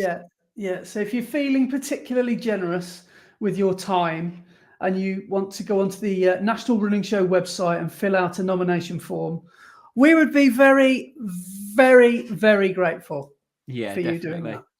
Definitely. But yeah, that is pretty much us. I just did want to mention that it's the day after Halloween, so Andy has gone for the dark and mysterious and creepy lighting this week, rather than the bright big light like normal. But yeah. Can you hear? There we go. How's that? Oh, that's actually quite good. Yeah, that is quite good. Yeah, I like Why is that better? Can you hear my thing squeaking away? By the way, my chair. Yes. Yeah, you need to get some WD-40 on that. Have you heard that the whole way, like for ages? Probably. Yeah. Every time loud? You've been shifting.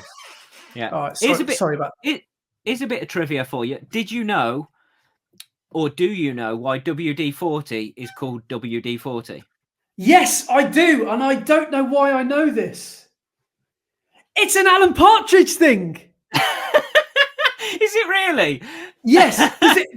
Does it mean water dispersant or something like that? Displacement. 40 something. Yeah. So basically, the guy who invented it was trying to make a water displacement like chemical. Yeah. And on his 40th attempt, it worked, and he got it correct. So he called it water displacement 40. That is definitely a Partridge thing. I've heard him say that, and that's the reason I remember it. Yeah. That's pretty cool. Yeah. And on that, we should probably end. So thank you so much for listening or watching. It's been a pleasure. As always, we are now 40 episodes in. Can't believe that we've managed to get through 40 of these. But yeah, we shall see you next week. Cheers, guys. Cheers, guys. I'm carrying on celebrating. Take it easy.